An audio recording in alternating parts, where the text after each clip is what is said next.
I don't know how you want me to begin. It is I, your retired midnight blogger who blogs, in this case at 5:53 p.m. Welcome JPRPH1, welcome Charlotte and Nightstar the werewolf. Awoo! I wanted to grab people's attention. I don't know if this does, but I'm going to actually start with just the first verse. I'm not going to get all preachy, I promise, but I want to start with the first verse of Larry Norman's song Left Behind. It haunted me as a child. My voice isn't as good as his, so it may not have the same impact on you, and I don't have any music. I thought about doing the karaoke, but frankly, I just don't want a YouTube strike. And this may still get one, but just to put everything in context that I'm more or less wanting to talk about. Life was filled with guns and war, and everyone got trampled on the floor. I wish we'd all been ready. Children died, the days grew cold. A piece of bread could buy a bag of gold. I wish we'd all been ready. There's no time to change your mind. The sun has come and you've been left behind. I don't know that I'm not wanting to preach a sermon here. I'm not trying to convert you to Christianity. I'm not trying to use the typical thing that some Christians use of you'd better get saved or you'll be left behind. I'm bringing this up because this was one of the formative things of my thought, was that there would come a day when there'd be this terrible apocalypse, when there'd be war all over the place, there'd be crime all over the place, there'd be children dying and being abused, and no one would lift a finger to stop it or help. And times would be so hard that you would need an immense amount of wealth to buy food. And I don't know. I don't know that we're there yet, and I know I've also been afraid of this pretty much all my life, but there are definitely things going on that I think people can be forgiven for saying that it looks like the last days.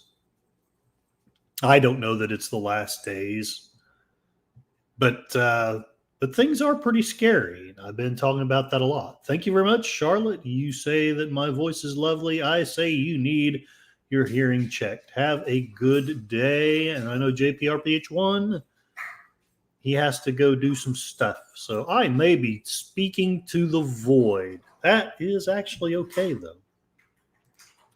Hopefully there will be somebody play this on the rewatch. Maybe someone will actually hear what I'm trying to say, what I'm trying to talk about. One of the reasons why I picked this topic is we hear so much about woke, and we hear one side using it as, a standard for what we ought to be. We should be awakening. We should be treating each other equally and with great respect, and we shouldn't be looking down on other people. And then you have another side that's using it as a pejorative. They're claiming that these so-called woke people are simply out there trying to oppress other people, that they are preaching inclusion when they're actually excluding people with different thinking. Now, I don't know. I don't know the truth of it myself. So I've been rolling around in my mind what to make of all this stuff. And And here I am playing my own stuff. Well, there you go. And that's what this blog is all about. I mean, that's part of what it's all about, is me and this community, with the help of this community, trying to figure out what's the truth. Can we get at the truth? Should we be spiritually awakening? Should we be trying to fight against people who claim to be using spiritual principles against us? And while I've been doing all my stuff, I check my analytics, and lo and behold, there's nothing that's popping up that even sounds like I care. There's lots of videos popping up that are basically a bunch of pro Kamala Harris things, which is fine. It's okay, except I'm not pro Kamala Harris. So why is that popping up in my stuff? And the only topic that pops up that I'm even remotely interested in my analytics that people are using to find me is George Whitefield. Now, I don't know a lot about him. So you're asking yourself, why in the heck are you streaming about this then? Well, it's because I want to learn. I want to learn with you people. So I've done a little bit of research, a little bit of stuff, and I'm going to see if I can share with you a little bit about the old American spiritual great awakenings and how they were relevant to our time, and how it maybe relates to what's going on now. I don't mean to say that we necessarily need to all become Christians. I'm not saying that necessarily. I'm not saying that what we really need is a bunch of people getting more moral. Maybe, but that's not necessarily my topic. If you're looking on my icon, this is Raphael's classic painting. It's one of my favorite paintings of the subject of the prodigal son. I think most of you know that story, but just in case you don't, the prodigal son was a story told by Jesus of a man who's had two sons, and one decides that he's had enough of being under Papa's thumb. He wants his money now, damn it. And so he basically tells his father, hey, screw you, I want my inheritance now. And his dad actually caves in and gives it to him. And he goes off and does his thing.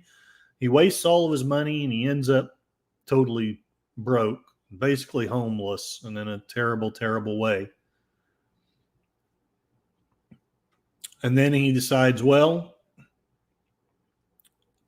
if I go back to my father, at least maybe I won't starve. I'm sure he's going to be mad. I'm sure he's going to be upset. He's going to be angry. He's going to be hateful. And he goes back to his father, and here you see it. Instead of hating his son, instead of being disgusted by what he's done, he holds him close and takes him back into the family.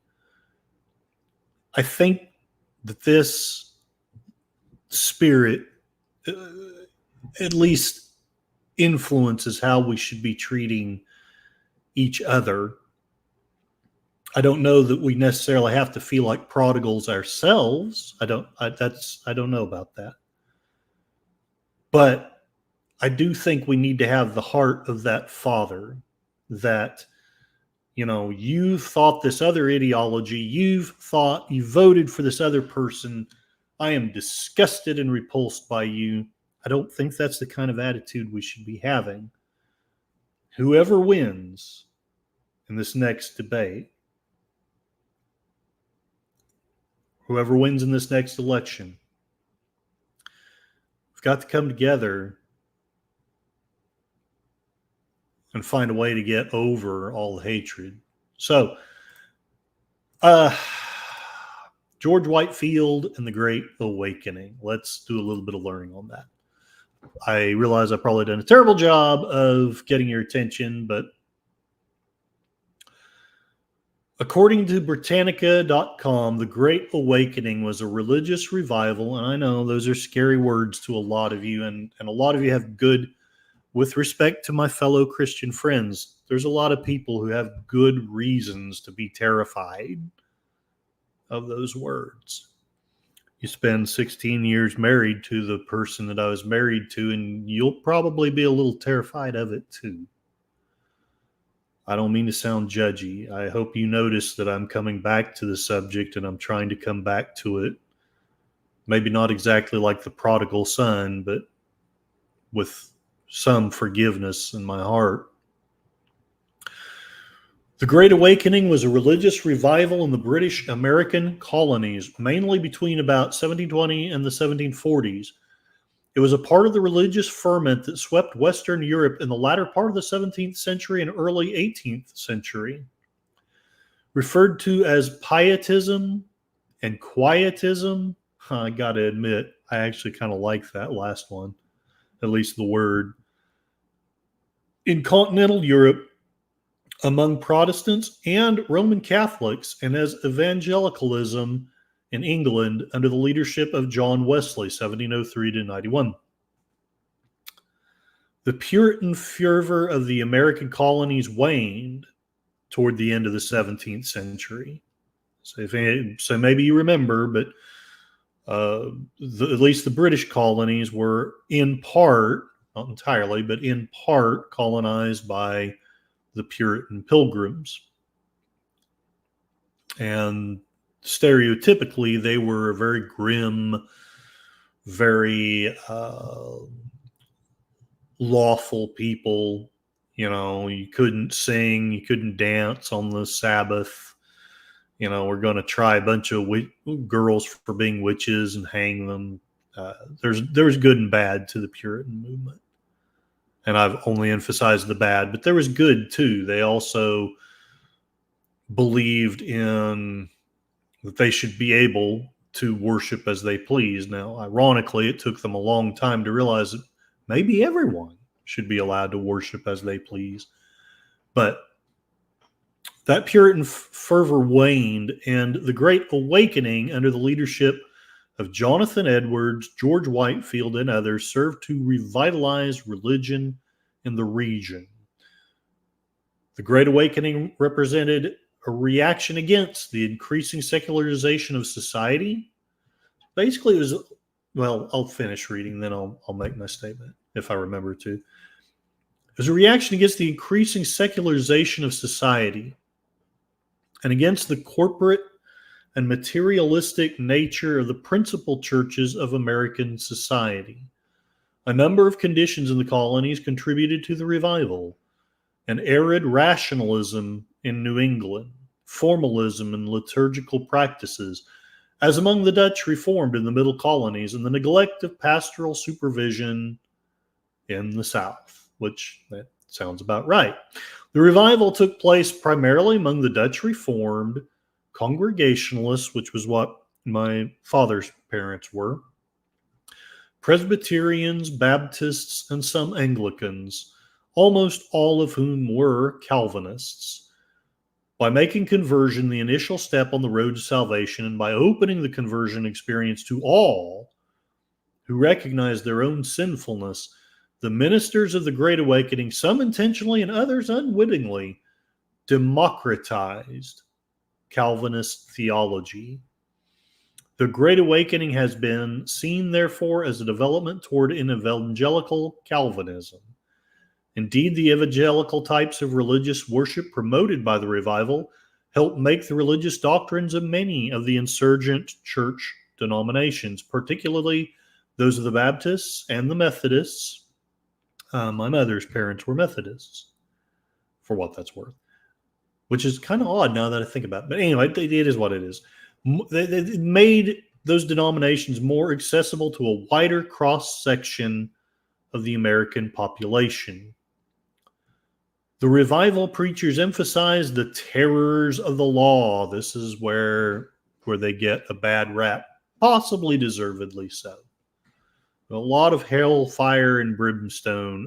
Cotton, I want to say, I hope I'm not wrong, but I want to say Cotton Mather's In the Hands of an Angry God, which is it's both a classic work of early American literature, and it's also like a big hellfire and brimstone sermon. I want to say that came from this Great Awakening, or was part of this Great Awakening. The revival preachers emphasized the terrors of the law to sinners, the unmerited grace of God, and the new birth in Jesus Christ. They frequently sought to inspire in their listeners a fear of the consequences of their sinful lives. And then, again, that can be valid, and that can be basically trying to brainwash someone to just do what you want. And a respect for the omnipotence of God. The sense of the ferocity of God was often tempered by the implied promise that a rejection of worldliness and a return to faith would result in a return to grace and an avoidance of the horrible punishments of an angry God. There was a certain contradictory quality about Great Awakening theology, however. Predestination, one of the principal tenets of the Calvinist theology of most of the ministers of the Great Awakening, was ultimately incompatible with the promise that humans could, by a voluntary act of faith, achieve salvation by their own efforts. I won't get into that debate. It's a big deal, and in certain Christian churches, they feel that it is pretty much uncontestable that God predestines who is going to be saved. And there's a certain logic to their arguments. Don't know that I agree with them, but there is a logic to it. Howdy, DJ Ronnie G, lurker mode engaged. I must finish Warren so I can be home for the big show. Absolutely. I hope to be done with this by the show. I'm hoping to be on the panel. But whether I am, whether I make it, I hope you guys have a wonderful time, and I hope that the debate is interesting, if nothing else. One of the great figures of the movement was George Whitefield. Yes, there's that name. People are looking up George Whitefield, and for whatever the heck reason, YouTube is sending them to me. So, here you go. If you're looking up George Whitefield, I am giving you some information that I hope is useful and or, I don't know about entertaining, but hopefully not entirely boring. George Whitefield was an Anglican priest who was influenced by John Wesley, but was himself a Calvinist. Sadly, my favorite thing about John Wesley, and this is terrible, but is that he gave his namesake to one of my relatives, John Wesley Hardin, who was renowned for shooting a man for snoring too loud. Visiting America in 1739 through 40, George Whitefield preached up and down the colonies to vast crowds in open fields because no church building would hold the throngs he attracted. Although he gained many converts, he was attacked, as were other revival clergy, for criticizing the religious experience of others, which, yeah, I'm really not very cool with that. For stimulating emotional excesses, yeah, kind of not really cool with that either. And dangerous religious delusions. And for breaking into and preaching in settled parishes without proper invitation by ecclesiastical authorities. Going to skip down just a little bit.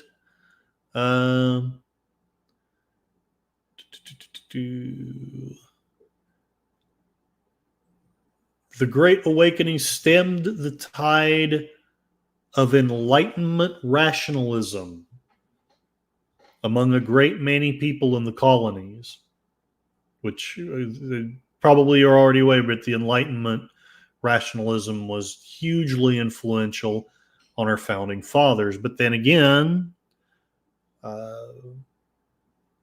it was also influential on at least some of the lesser, quote-unquote, members of the founding fathers too. A lot of the people who signed the Declaration of Independence, or the people who signed the Constitution, while a lot of them were not very influenced by the Great Awakening, a lot of them were as well. One of its results was division within denominations. For some members supported the revival, others rejected it.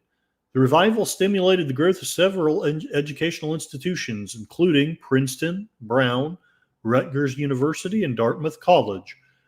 The increase of dissent from the established churches during this period led to a broader toleration of religious diversity, so that's cool. And the democratization of the religious experience fed the fervor that resulted in the American Revolution. I'll share a little bit about George Whitefield himself.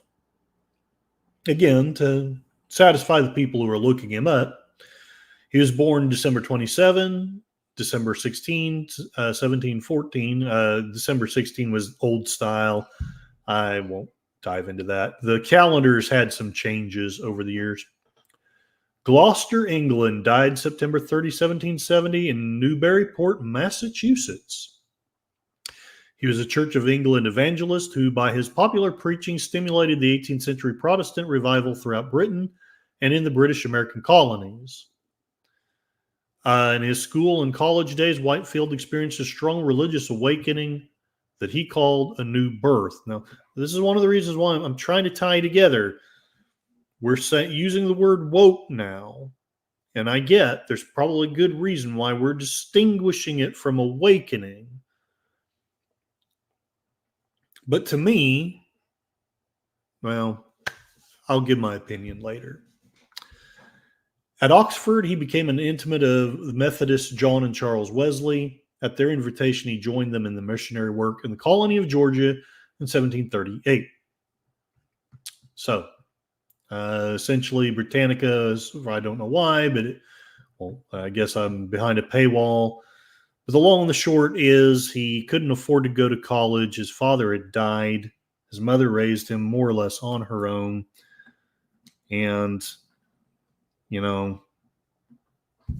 whichever side of the argument you're on, I hope we all recognize that a woman who can't help it and raises the children on their own is, if she does a good job and doesn't beat and neglect them, and that's to be honored and respected. She did raise him, but because she was on her own, she couldn't afford to send him to college.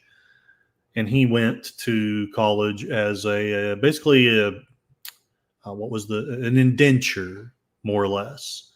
He had to pay for his college by serving the noble upperclassmen.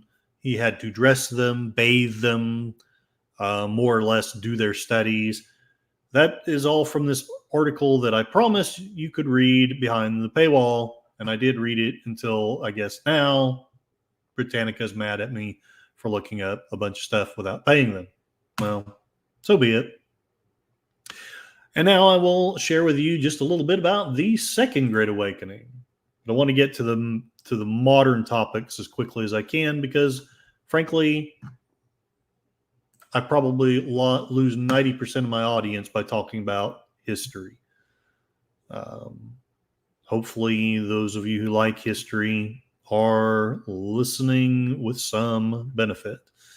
The Second Great Awakening was a Protestant religious revival in the United States from about 1795 to 1835. So not even really a generation has passed, or at least it hasn't grown terribly old, before the Second Great Awakening comes about. During this revival, meetings were held in small towns and large cities throughout the country. The unique frontier institution known as the camp meeting began. You probably can't see it. It's pretty small, but here's a camp meeting right here. They're all outside because they can't fit in the church, and they're listening to the pastor give his sermon. Many churches experienced a great increase in membership, particularly among Methodist and Baptist churches. The Second Great Awakening made soul winning the primary function of ministry and stimulated several moral and philanthropic reforms, including temperance and the emancipation of women. Generally considered less emotional than the Great Awakening of the early 18th century, the second wave of evangelical revivalism led to the founding of numerous colleges and seminaries and to the organization of mission societies across the country.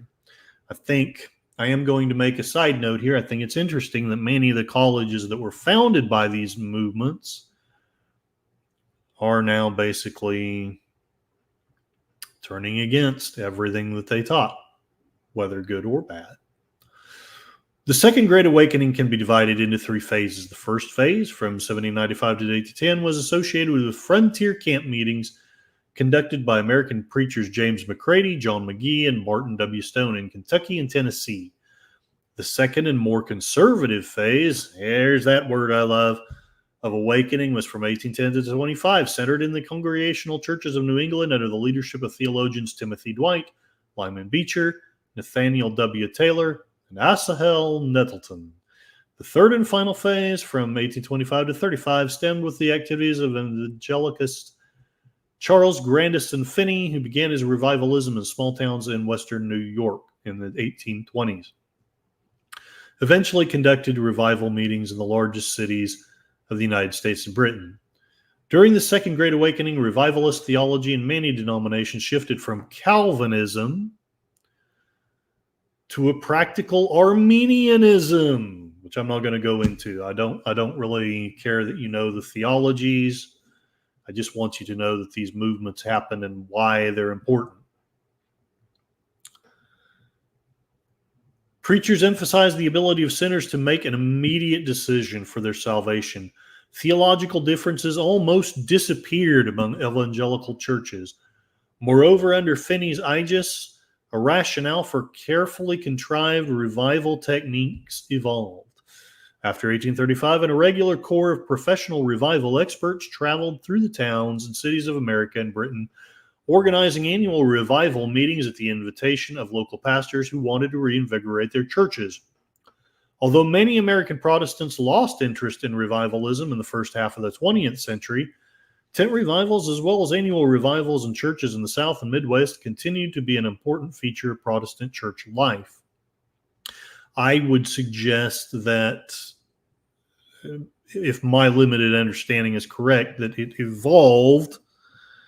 I mean, it was mixed with some other things, and there's other things that happened, but I think it evolved into, or helped contribute to the modern televangelist type movement,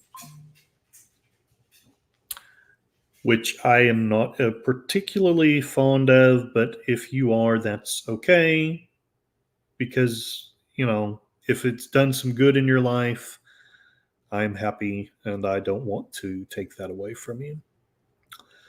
I have mostly had negative experiences with the tele-evangelical movement.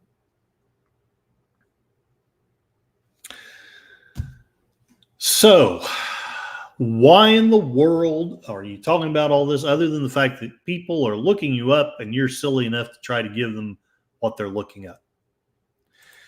Well, I think it does matter to this time because, like it or not, and I think there will be people on the left who actually will like it. I do take umbrage with some of my fellow right-wingers who say things like, you can't be a Christian and be a Republican. You can't be a Christian and vote for Kamala Harris. I have my thoughts about Kamala. I frankly do believe that you are deceived if you vote for her, but that doesn't mean you can't be Christian.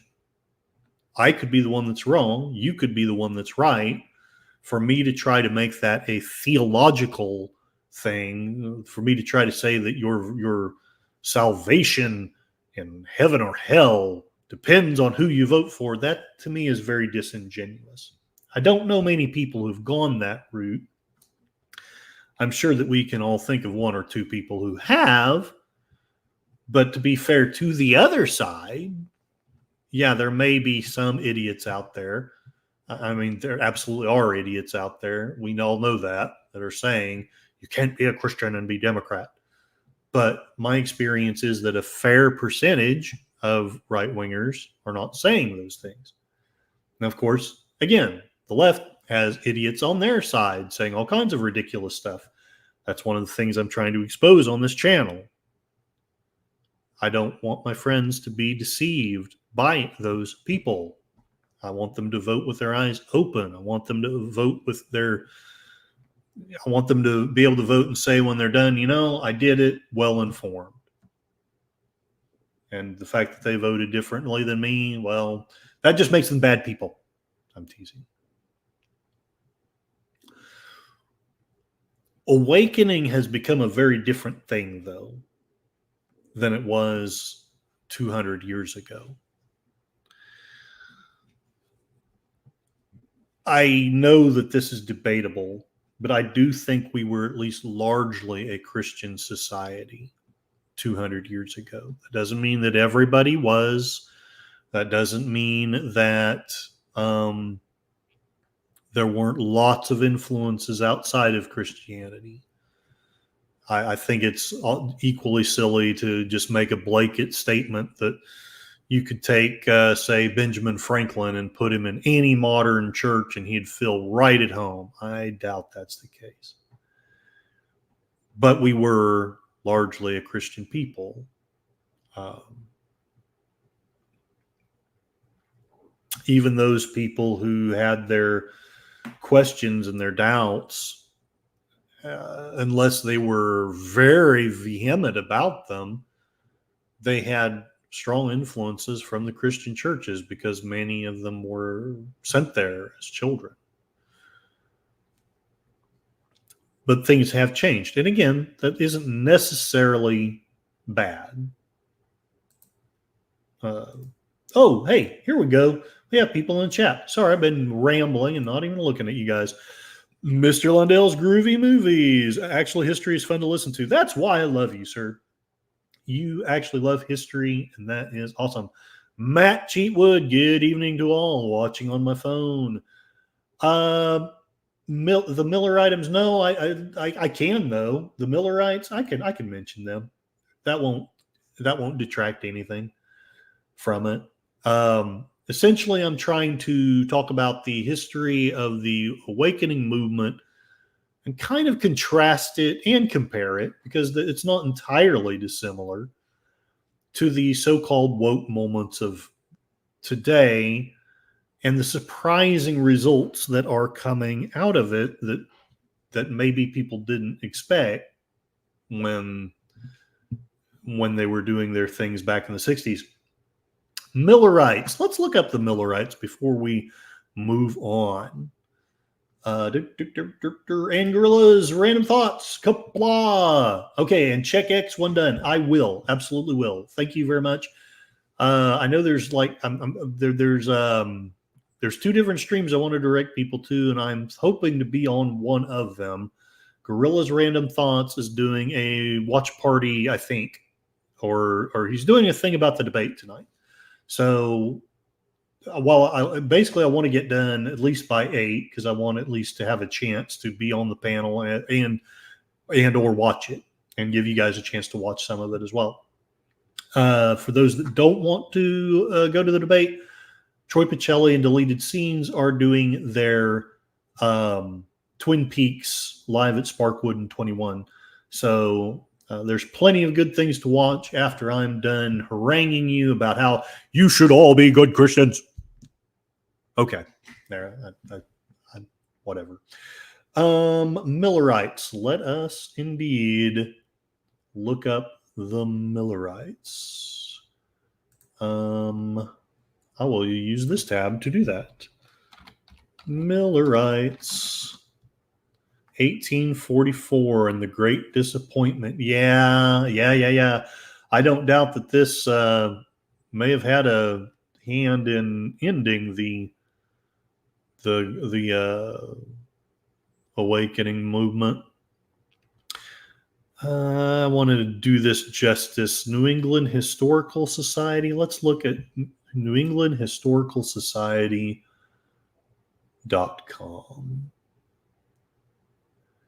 All right. There were good things about the awakening movement, and there were not so great things about the awakening movement. Oh, well, I bet this is behind a paywall, isn't it? Yeah, dang it. Okay, I can't use that then. All right. Well, let's look up Millerites.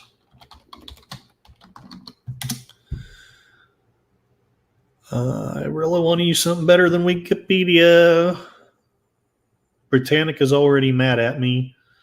Let's try churchleaders.com, see if they are hidden behind a paywall. Doesn't look like it.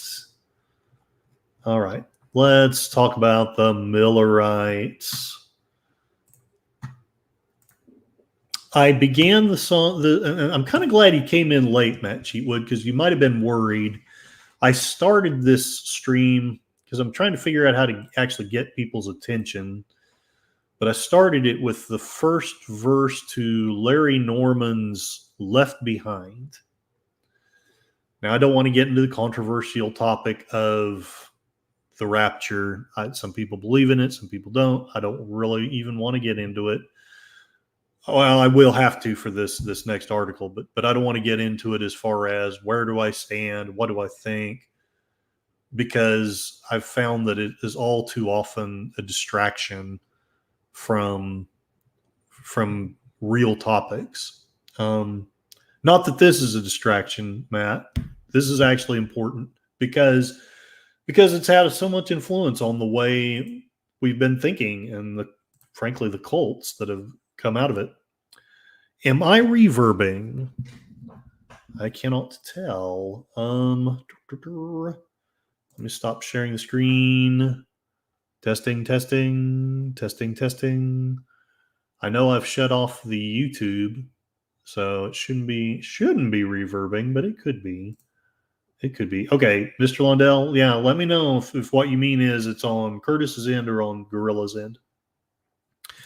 But yeah, I don't want you to like. Oh, hey, a new person, Eliyahu Ben Yisrael. Hi, thank you very much for showing up. I hope that this welcome here. I hope I end up having something useful and maybe entertaining for you.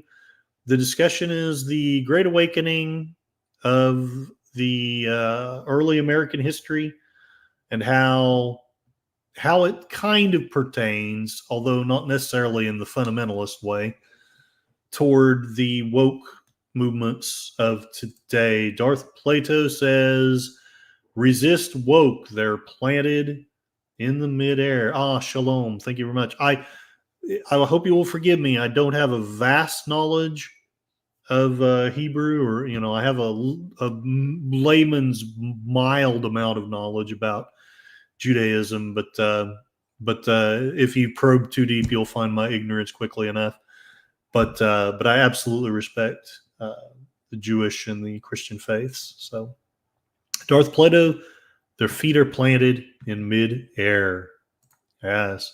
And I didn't really greet you. Hello, Darth Plato. You're the next contestant on the Great Disappointment. Okay, let's talk about the Great Disappointment. Because after the Enlightenment, basically we had kind of a cooling of religious fervor, again, for good or ill. Part of that was the Great Disappointment, faith, prophecy, and the Millerite movement. In the annals of religious history, few events capture the fervor, hope, and subsequent despair that characterized the Millerite movement's anticipation of the Second Advent, leading to what is known today as the Great Disappointment. This pivotal moment occurred when William Miller, a Baptist preacher, inspired thousands with his prediction that Jesus Christ would return to earth by the year 1844, marking the end of the world as they knew it, but he felt fine. This article delves into the origin of the Millerite movement, the build-up to the predicted date, and the profound impact of the Great Disappointment on its followers and on American religious thought. The Millerite movement emerged from the fervent religious revivalism of the Second Great Awakening, which we just talked about. A period marked by a widespread belief in the possibility of personal and societal renewal through Christian revival. I don't know that the articles I read discussed it, but if my memory is correct, it was also fairly influential on abolitionism, on the freeing of the slaves. So, like I said, there was good and bad, but I do think it was good that the slaves were freed. William Miller, a farmer turned preacher after years of meticulous study of the Bible, concluded that the second coming of Jesus Christ was imminent. And I know we're taught, at least in a lot of our Protestant churches, that that's what we're supposed to believe. And again, I don't want to hop up and down either way. If you believe that, I don't want to stop you from believing it. If you don't believe it, I don't want to persuade you. But that is something that is taught in quite a few of the Protestant churches. People have been predicting the end of time since the first century. That actually is correct. Whichever side of the fence you're leaning on, that's absolutely correct. Miller's interpretations, particularly of the book of Daniel, led him to predict that Christ would return between March 21st, 1843 and March 21st, 1844. Miller's message resonated with thousands across the northeastern United States, leading to the formation of a significant and passionate following. The movement was characterized by its diversity, attracting people from various denominations and walks of life, united by the shared anticipation of Christ's return. As the movement grew, so did the public's fascination and skepticism. Now, I'm going to admit, and possibly I'll lose some of you here, whatever I may happen to believe, there is a part of me that would absolutely just love it if Jesus came back right the hell now. Yeah, that's all I'm going to say. That is an emotional thing. That isn't exactly a logical. It's not a logical thing. It's not a true admission of a belief. It's an admission that for many, many years, it's been in my heart that, if God's willing, if he's ready to call this good, I'm okay with that. But I'm more positive than I used to be. It would be cool to live a few more years and pet my dog. As the initial date passed without incident, Miller and his followers recalculated, eventually setting October 22nd, 1844 as the definitive day of the Second Advent. This period saw Millerites engage in fervent preparations, including settling debts, quitting jobs, in some cases abandoning their properties to await the Lord's return in communal prayer and vigilance. And let's be somewhat fair, if that had turned out to be true, likely they would have been doing exactly the right thing, but it was not. October 22, 1844 arrived with great expectation among Miller's followers. Many gathered in groups, praying and singing hymns as they awaited the midnight hour. However, as the day passed and turned into night and then dawn, it became apparent the prophecy would not be fulfilled. The failure of Christ to appear as predicted led to a profound crisis of faith among Miller's followers. Who'da thunk? The event, dubbed the Great Disappointment, which, I always thought was my marriage, but it was this instead, saw various reactions from despair and disillusionment to anger and confusion. William Miller himself expressed his bewilderment and heartbreak over the failed prophecy, but he maintained his faith until his death. And there's something admirable and also something kind of pathetic about that. But anyway, the Great Disappointment had a lasting impact on the Millerite movement and American Christianity. It led to the fragmentation of the Millerite community, with some followers abandoning their faith, while others sought to find new interpretations of the prophecy's failure. Notably, this event led to the formation of new religious movements, and I do know, Matt Miller, why this is important to you. It's your story. I'm not going to share it, but I know what's important to you, including the Seventh-day Adventist Church, which interpreted the Great Disappointment as a significant movement in a revised understanding of the Second Coming. Given the comprehensive coverage of the Great Disappointment, let's delve deeper. Well, actually, let's not. Let's not delve deeper into the theological implications. Long and the short, whether you believe Jesus is coming back or not, he didn't come then. So the preaching that he's coming back on a certain date in 1844 is not correct. There it is.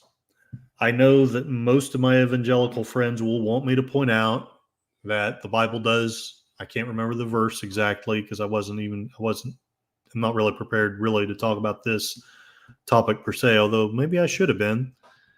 But I know that there's a verse that says that no man knows the time or the date. So if you do believe in the second coming, I'm absolutely okay with that. But please don't come at me with, oh, it's going to come on this date, because between logic and scripture, I just don't think that we're able to say things like that. Elihu Ben Yisrael says, hallelujah. Heck yeah, hallelujah.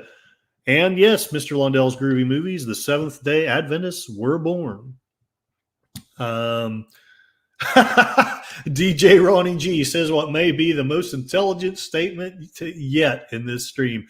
In the year 2000.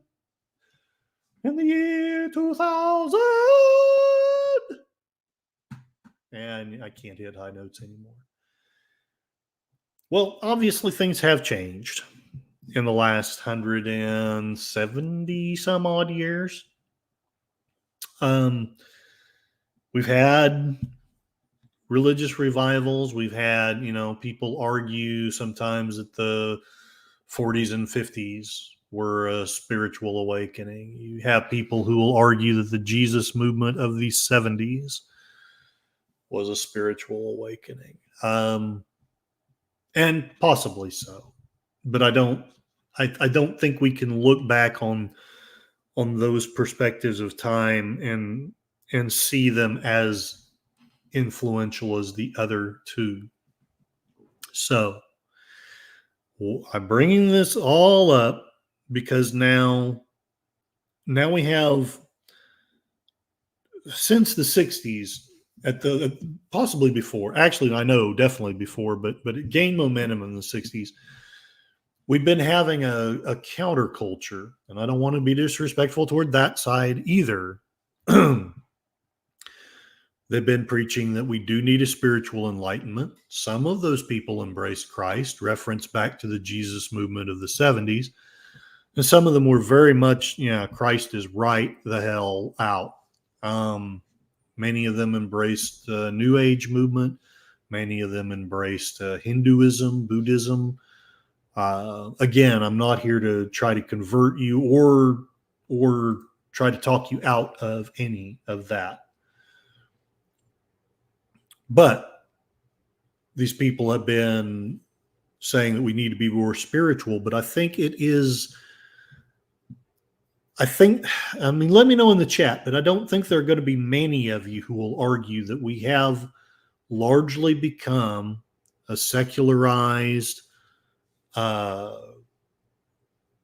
automated world with, we're run by bureaucracies. We're run by very mechanical, very automatic, and I would say very soulless institutions. There may be Christians in the institutions. There may be Buddhists, but you won't find Christian, Buddhist, New Age spirituality coming out of these organizations, in my humble opinion. Eliyahu ben Yisrael, Matthew 24:36. But yet you got it. Thank you very much for your help, sir. Or I shouldn't assume, but I think that's a male name. My apologies if I'm wrong. Reference back to my knowledge of actual Hebrew is kind of shallow. But concerning that day and the hour, no one knows, not even the messengers of the heavens, but my Father only. That's exactly the verse that I was wanting to refer to. So you have a strange dynamic. The powers that be, maybe I'm getting ahead of myself, but you have people who are wanting spirituality. They're hungry for it. Frankly, and again, with respect to atheist agnostics, it may just be an evolutionary glitch, but I think we have a hunger It may be a deceived hunger, but we have a hunger for spirituality. But we live in institutions that are the death knell. They lie to us. They tell us that to hate people. They tell us that we need to obey them, not our conscience or our God. My thought is that this is all very dangerous. Now, here's where it gets controversial and where I may have to be a little bit delicate. A lot of the people on the left have embraced a thing called woke. Now, I had a friend once tell me I was writing a song. I was writing a parody of Johnny Cash's Hurt, and I was trying to basically make fun of Disney for destroying Star Wars. And I'd put in it a line about how it was too darn woke. And my friend was not very happy about that. He was, no, that needs to come out because the right is too pejorative of it. And so I took it out of deference to him. Now I almost wish I had kept it in. But at the same time, reference back to we have a hunger for spirituality, and spirituality typically talks about loving your neighbor and treating them the way they want to be treated. Okay, thank you, Elihu. You are in fact a male. I'm glad that in this case I was right. Huzzah! So if you look at the things being talked about when it comes to the topic of enlightenment in the last 20, 30, really 60 years, but I'm not going to go back any further than about 20 years because I want to get the stream over so that we can all go to the other ones, which are frankly probably going to be better. But we hear there's a strange dynamic, and I hope that I can evoke it for you.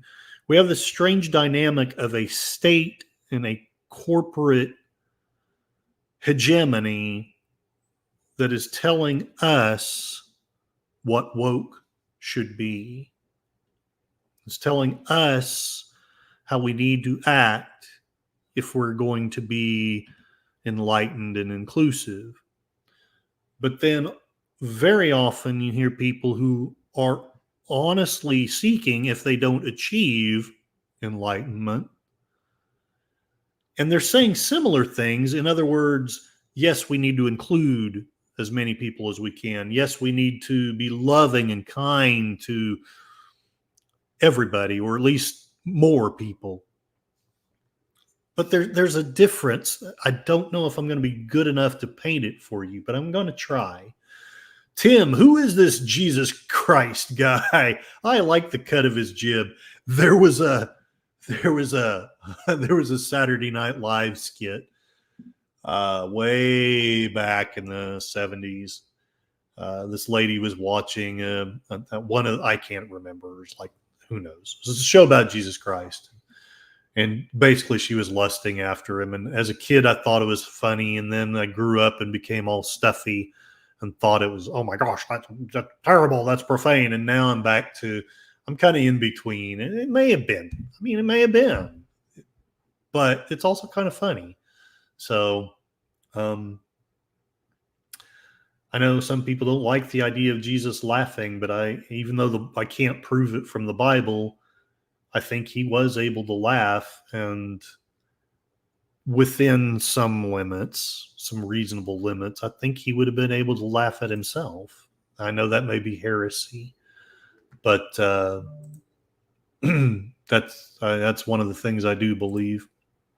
Okay, so one of the people who I want to focus on when it comes to awakening, because I was trying to figure out who in the hell do I want to focus on, who won't piss everybody off, who won't be so controversial that I'll just end up wishing I hadn't streamed this at all. One of these people is Jim Carrey. Now, I don't exactly know how I feel about his journey, but every now and then he says something that's just awesome. Yeah, Tim. Yeah. when there are times when making fun of him is bad. And I would say the same about Muhammad or Buddha or, like, I mean, really any religious figure. When you're just kind of being silly, that's one thing. But when you're actually being hateful, like truly hateful toward the people who believe in it, then you've kind of crossed a line. And sometimes that line is hard to figure out. I'm going to share with you a little bit about what Jim Carrey has to say about awakening. Oddly enough, I have this from Eckhart Tolle's channel. I thought about sharing some of his stuff, but I won't. Basically, it's going to be Jim Carrey and Russell Brand. So just so you know, if you don't want to listen to any of that, now's the time to try to figure out where Gorilla's Random Thoughts is streaming and go listen to him instead. But let's see what Jim Carrey has to say about awakening. A few months ago, after knowing Eckhart Tolle for a while and studying the books, I woke up and I suddenly got it. I understood suddenly how thought was just an illusory thing. And how thought is responsible for, if not all, most of the suffering we experience. And then I suddenly felt like I was looking at these thoughts from another perspective.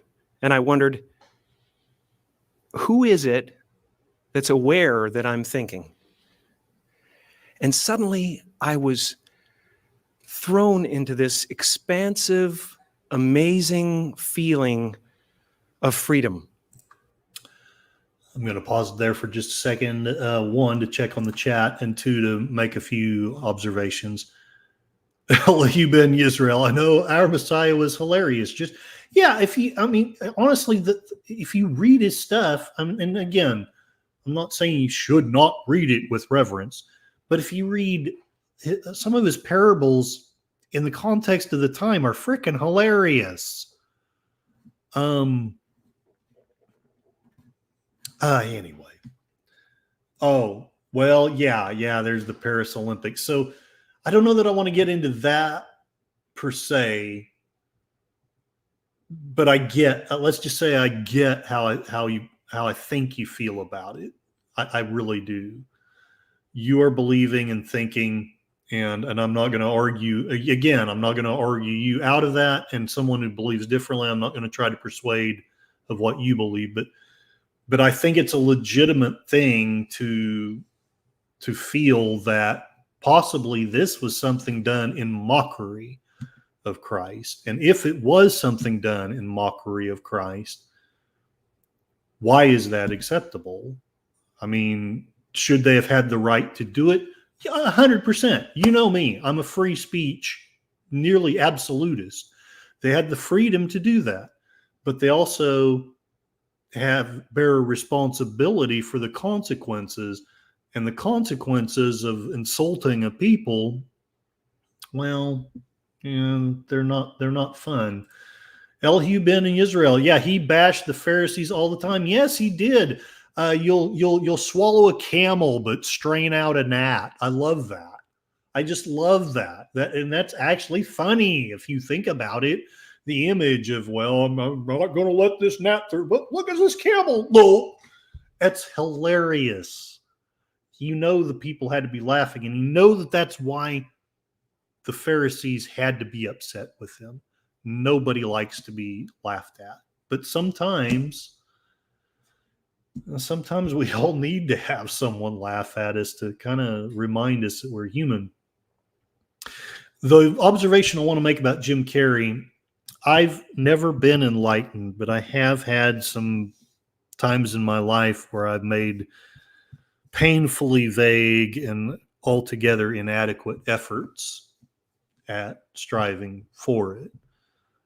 I joke about it, but it is actually true that in the back of my mind, I'm often thinking I should just give away, maybe not everything but a few books and some clothes and my dog, and see if I could find a monastery that will let me keep my dog and take the few books into their library and just seek the face of God for the rest of my life. I don't know if I'll ever go. I don't know if I'll ever pull the trigger on that, because I don't know how much of that is a legitimate thing of God saying I should do that, and how much of that is just me tired of the damned world and wanting to hide from it. And meow, meow, Moira Kitty. Welcome to my random discussions about wokeness, enlightenment, and the differences and similarities between the two. I also talked about the history of the Christian Enlightenment of the early 1700s, early mid 1700s, and then the late 1700s, early 1800s, and some of the influences it had on our society. Had quite a fair amount of influence in basically us deciding we wanted to be independent. That was a part of it too. We didn't want King George telling us how to believe. There's also a part in the emancipation of the slaves. I don't want to overdo it. It may not have been the big thing, but there was an influence there. Tim, like those old Dean Martin roasts, they made fun of the person within reason. There's a difference between, and I know I'm telling you something you already know, but I can't help but say it. There's a difference between a ribbing someone because you love them and you think they're cool and you think that they're big enough to take it, and an absolute scorn. I know both of us on both political sides. I myself have been guilty of this and will probably be guilty of it again.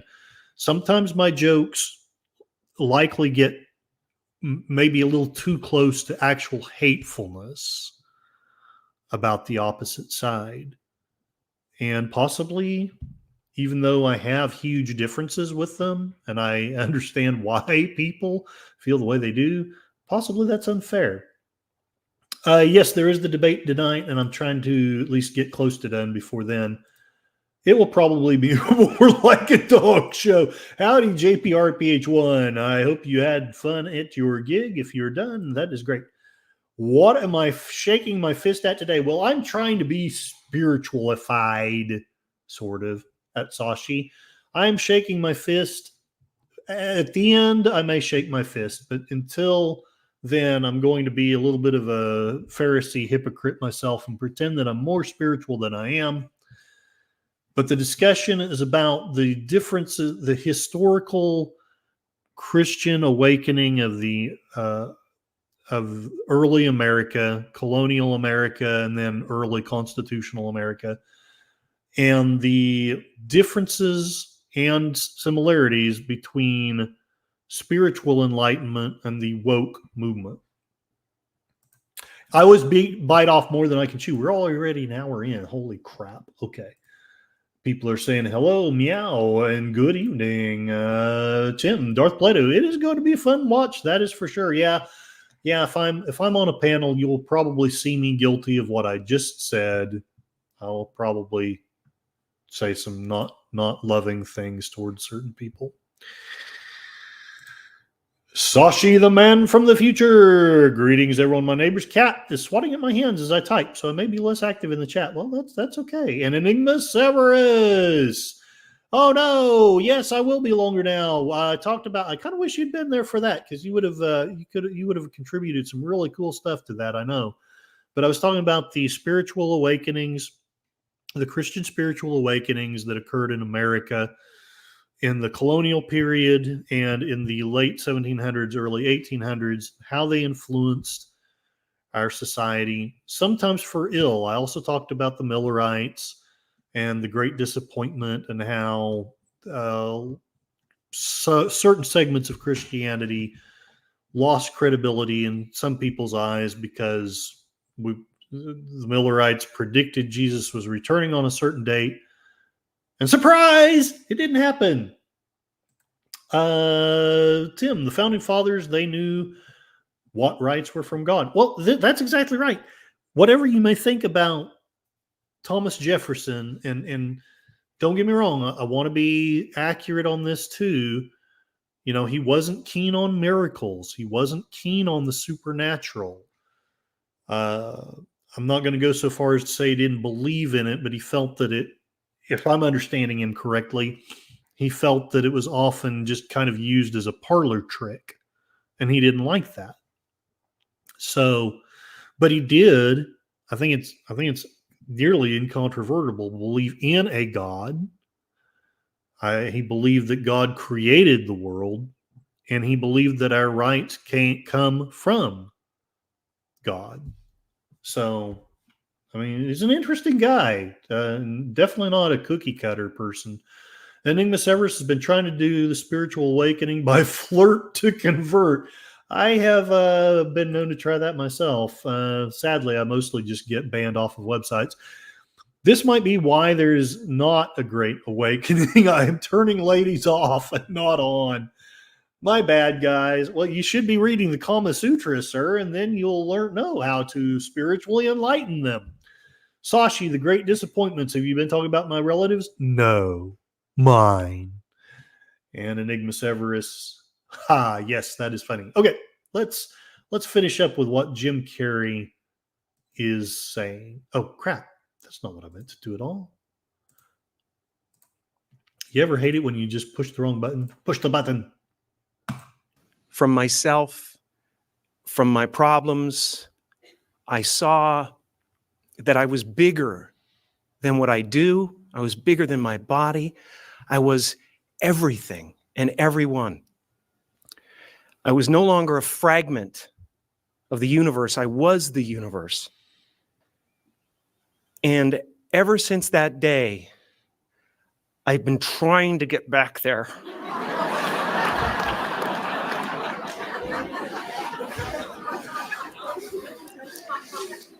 It comes and it goes. It's like riding a wave. Sometimes I'm on, sometimes I'm off. But at least I know where I want to go. And I want to take as many people with me as I possibly can, because the feeling is amazing.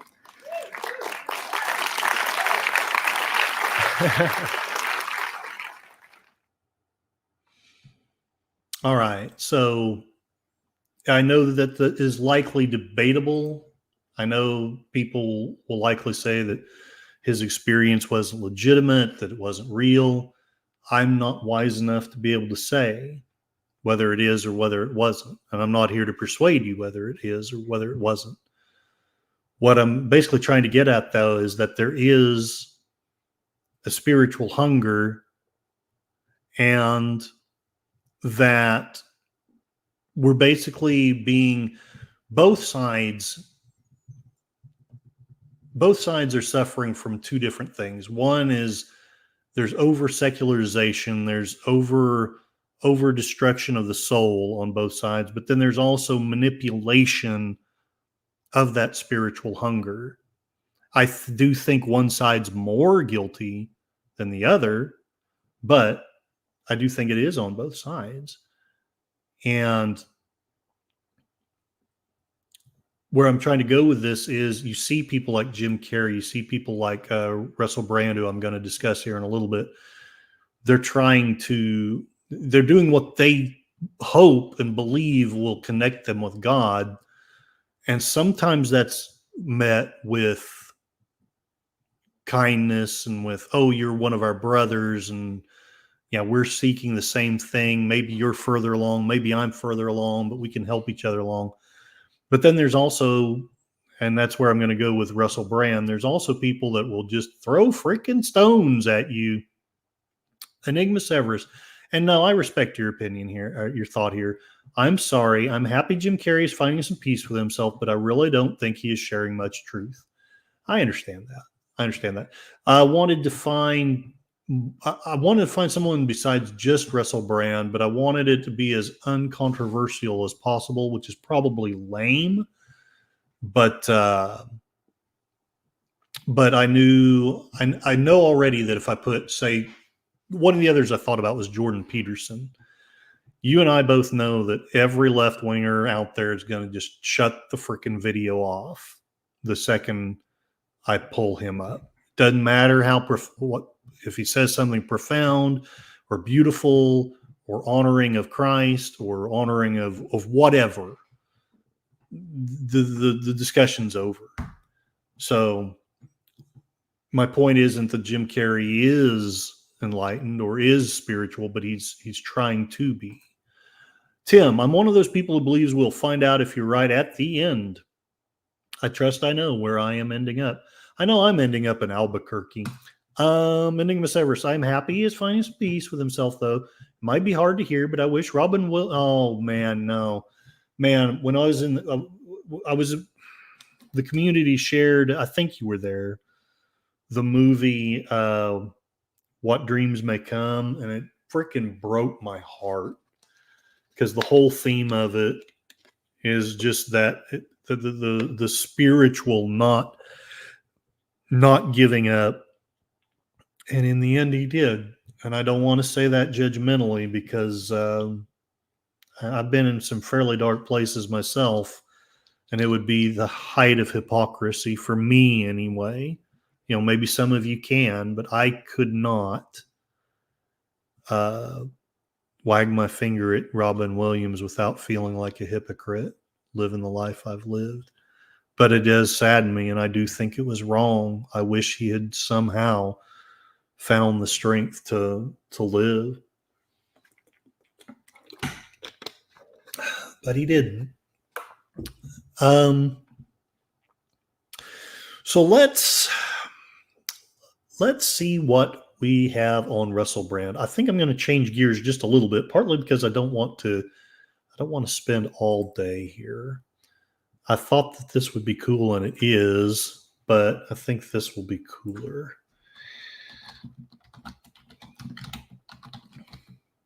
I know I've talked about this before, mainly from the perspective of one of these people had to resign as head of the Boy Scouts in Britain. I'm about to reveal to you the heinous crime that will cause you to have to resign your position as a head of Boy Scouts in Britain. This is Russell Brand. Let's see what he says about his spiritual journey. There's actually a lot more out there, but I wanted to stay focused on this, not necessarily because this is, again, I'm not trying to persuade you to be Christian, but this is where he ended up being. And I know that's controversial too. I don't doubt there will be people, oh, his Christianity is fake.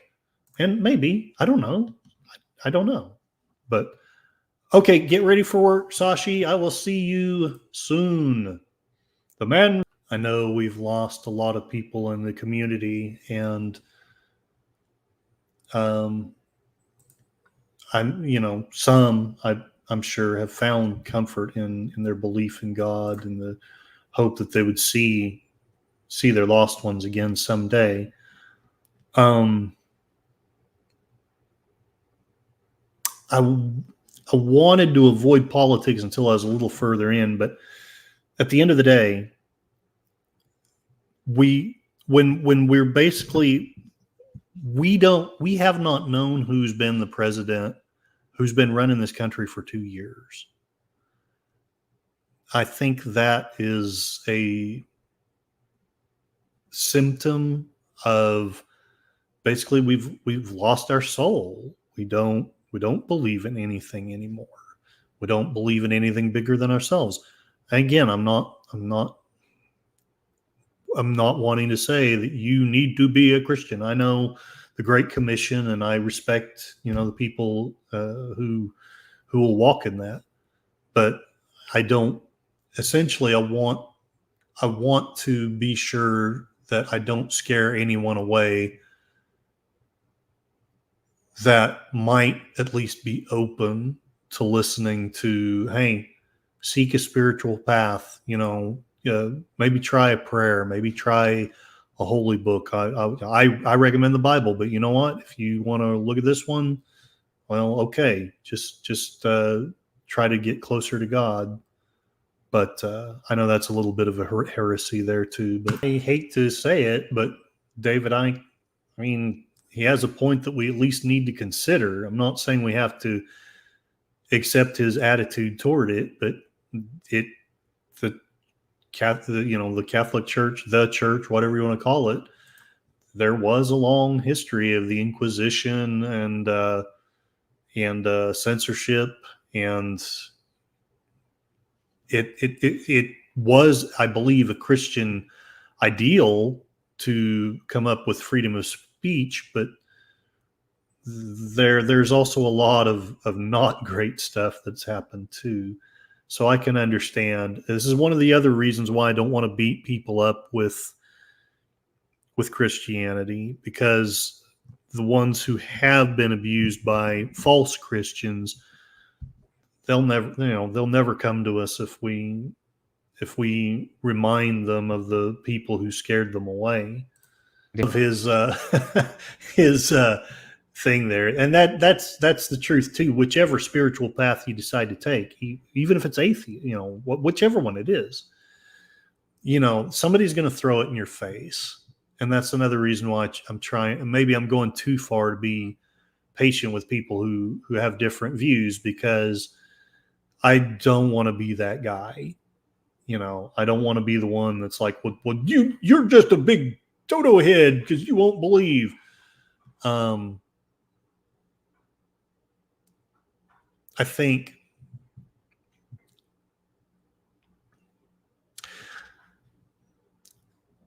Mother Teresa, I don't know if this is going to make sense or not, or be relevant to the talk, but Mother Teresa had this profound belief.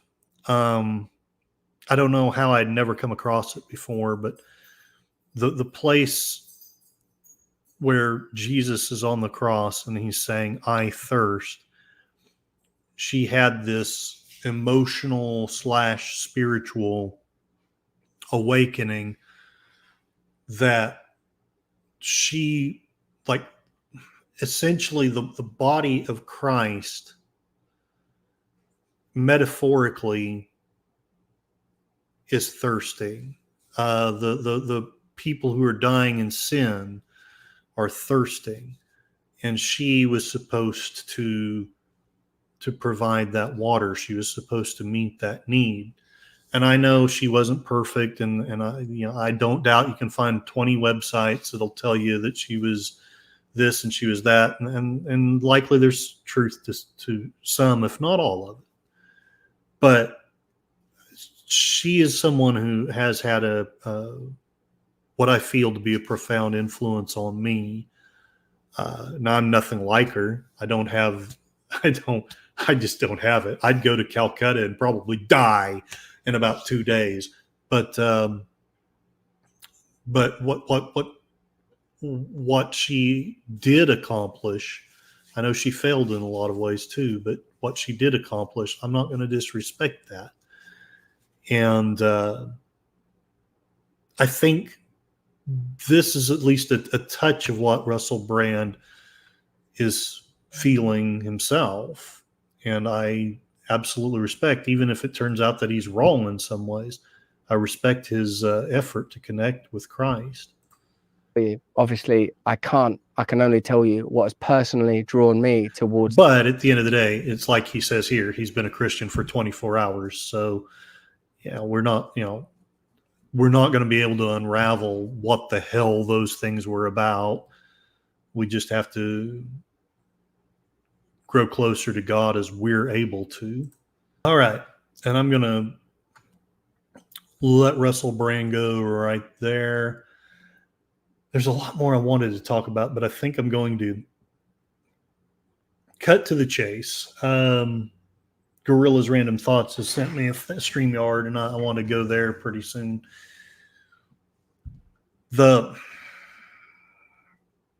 this may end up sounding like a letdown after all of this wisdom and all of this pontificating. I've gone through the whole stream without completely bowing down to my bias. But if you're still here, hopefully you can forgive me for now, just for a few minutes in the stream, embracing my bias and explaining why I think that the difference between woke and awakening really is relevant, really is important. And yes, I've said, and I still mean it, it won't make you a bad person if you vote for Kamala Harris. But I do firmly believe that the people propping her up are bad people who do not have your best interests at heart. Now, I know you think the same thing about Trump.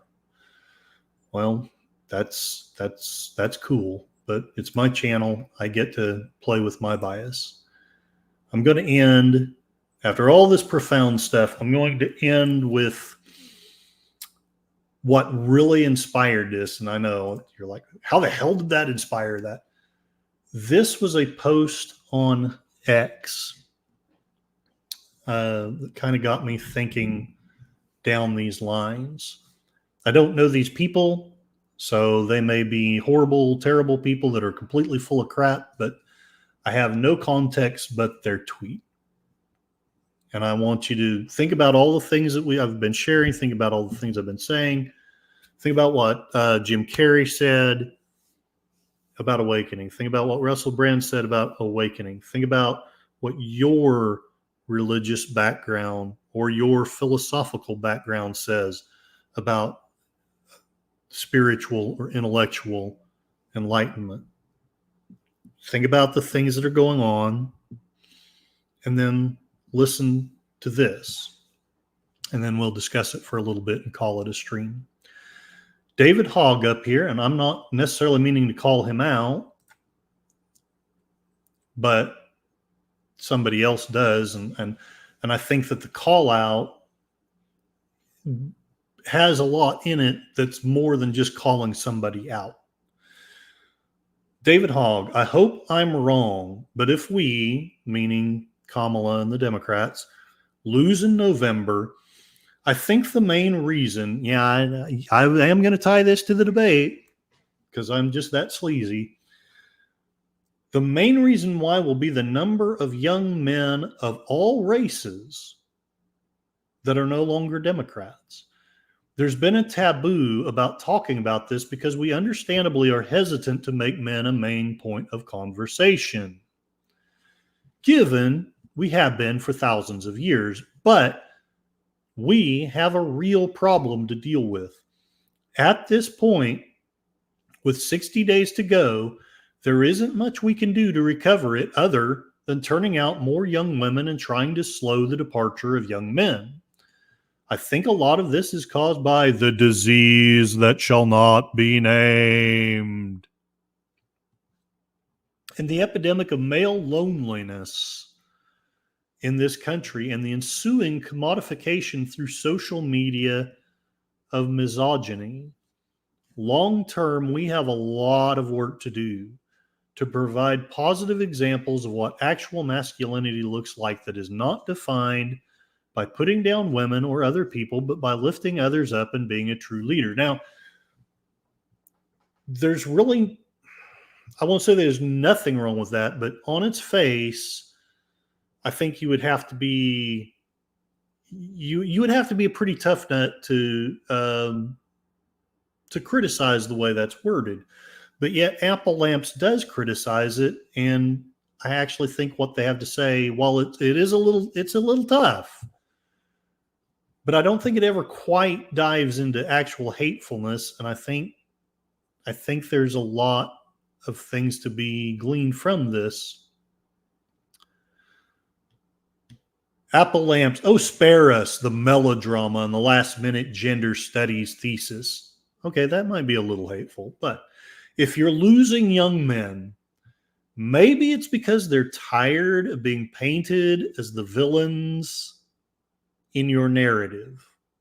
Here's a reality check. Young men aren't leaving because of some abstract epidemic of loneliness. I mean, there is an epidemic of loneliness, but that honestly, that alone shouldn't be enough to make them want to leave the Democratic Party. Or because they're all suddenly subscribing to misogyny via social media. They're leaving because your policies and rhetoric don't resonate with them.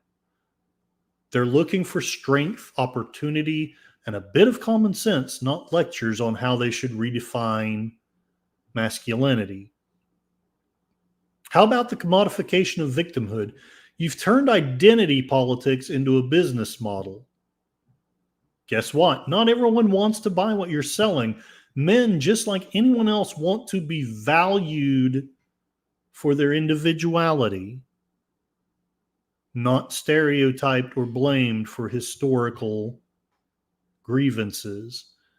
So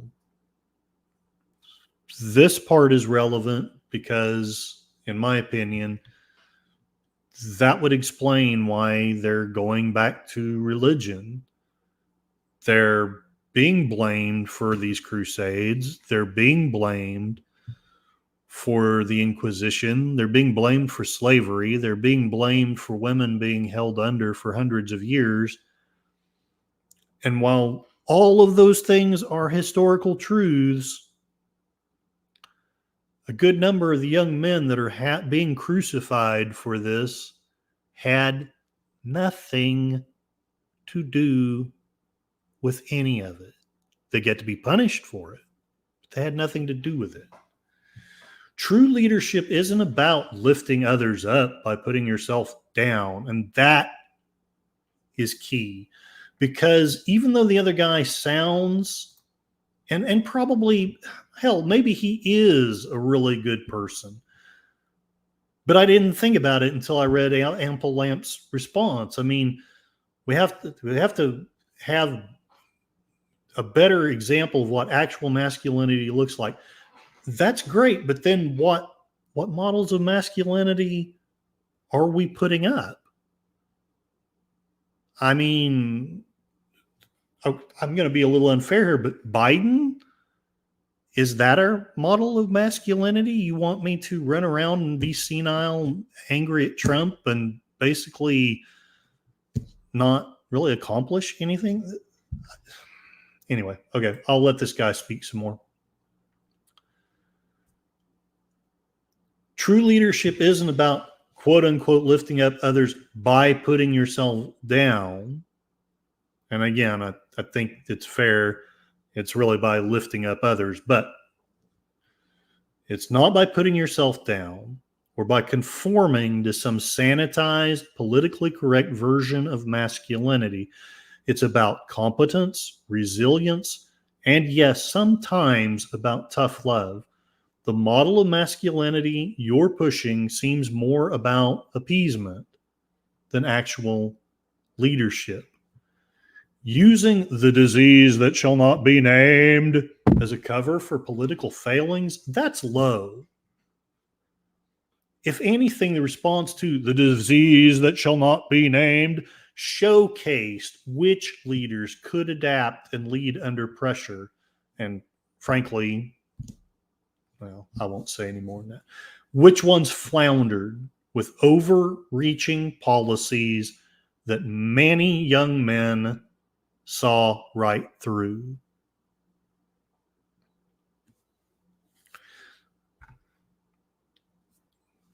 So your strategy is to turn out more young women to counterbalance the loss of young men. That's not a strategy. That's depression. That's desperation. It shows you're not interested in understanding or addressing the concerns of young men, just in finding enough votes to counteract their departure. Now, again, to be fair, I know that's what the women say on their side. The Republicans don't care to listen. They don't care to fix the problems. But it is true. the Democratic Party has basically turned its back on young men, as far as I can see. You have to be that woke thing. You have to be basically anything but a man. I mean, you can even, you can be another gender, just don't be an actual quote unquote man, because then you're the bad guy. The problem, I'm going on with the post, the problem isn't with young men. It's with a party that's become so out of touch with a significant portion of its base. Instead of introspection, you're doubling down on the same old tropes. Maybe, just maybe, if you stopped treating young men like they're inherently problematic or in need of re-education, you might find they're willing to listen. But continue with this patronizing attitude, and you won't just see an exodus, you'll witness a stampede away from your ideals. And so probably you're thinking, what in the name of Sam Hill has that got to do with enlightenment, with people coming to God, with people coming to the church? JPRPH1, this response was good. I forwarded it around. Thank you very much. And he believes it was on point, and I do too. I've lost like half my people. Hopefully they all went to Gorillas, or either Gorillas or to deleted scenes. I'm almost done. My point is, it's as valid on both, on the Republican side though as on the left. Part of spirituality is that being willing to listen. And you can't listen infinitely, and you're not full of infinite patience and grace. But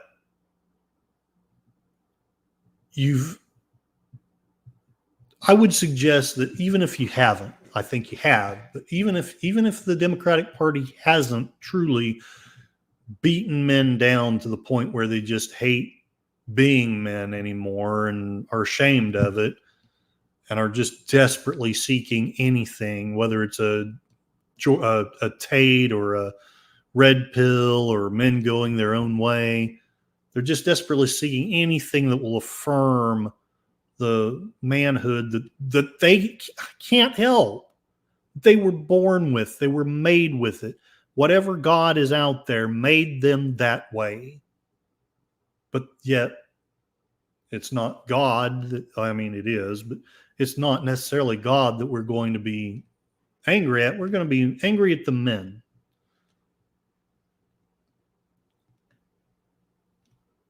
So which party is going to win? Well,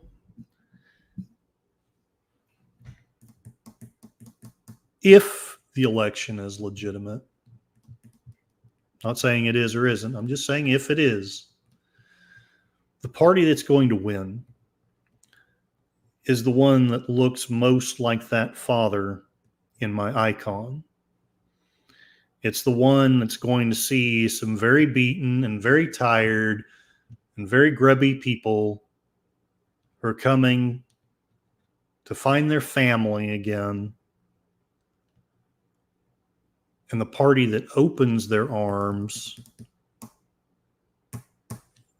and says, welcome, welcome home. Now, it's a totally different story if the election's not legitimate. That's a discussion for another day.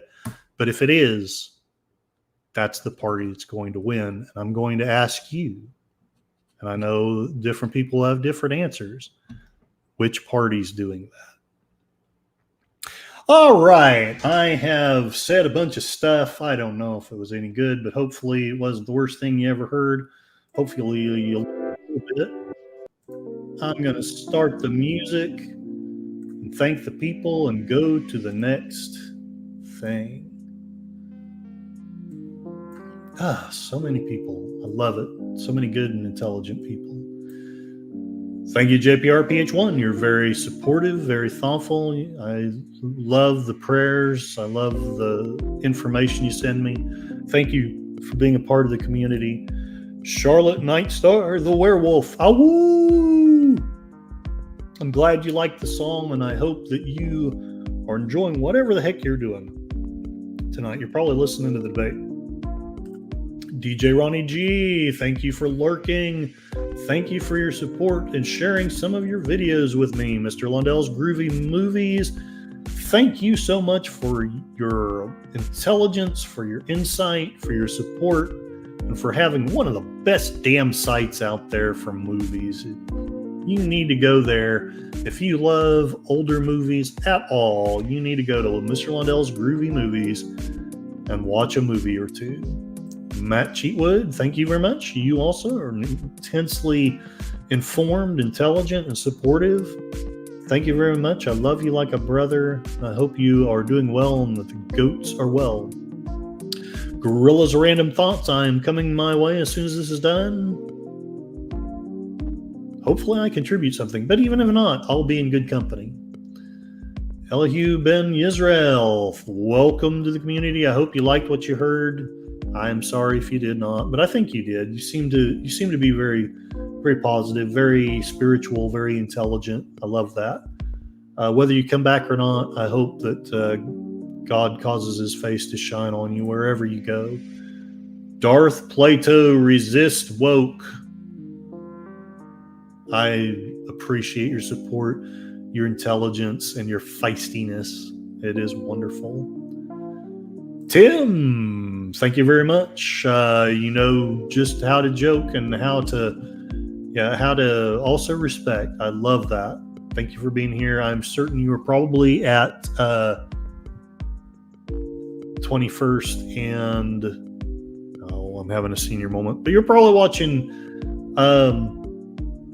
Twin Peaks with the community. I'm going to try to multitask, but I'll see how successful I am. Meow Meow Moira Kitty, you are probably at Gorilla's Random Thoughts right now. Thank you very much for all the information you've shared with me. Sashi, the man from the future, thank you for your support, your intelligence, your comments, and for your recipes on Mrs. Dadman Walking. Enigma Severus, great channel here, really super intelligent and great Christian guy. He probably wishes I was a stronger Christian, and he's likely right about all of that. But I love you, sir. I hope you are doing well wherever you're at the moment. You're probably getting ready to go to sleep because you got to teach tomorrow. All right. Where am I at? I think that was it. No music! I didn't start this one with music, and instead you'll have to play it at the beginning. You'll get a verse of Larry Norman's Left Behind. I think you'll like it. Maybe not. I know you're Christian, but some people do have differences in certain things. So it's one of those things that isn't in mere Christianity. So maybe you do, maybe you don't. But it's all meant to be guiding people to the truth one way or the other. See you, JPRPH, around the tubes. I'm going to give my usual thing, but I'll try to make it quick. Life is pain, and anyone who tells you otherwise is trying to tell you something. And I am indeed trying to sell you something. I'm trying to sell you on the belief that lies, or that truth is better than lies, liberty is better than slavery, freedom is better than tyranny. You are, in fact, intelligent and wise and capable enough to run your own life without government or big corporations telling you how to run it. Lastly of all, I would like you to know that you are not going mad. You're going sane in a world gone mad. Thank you for listening, and I will see you later. Have a good evening.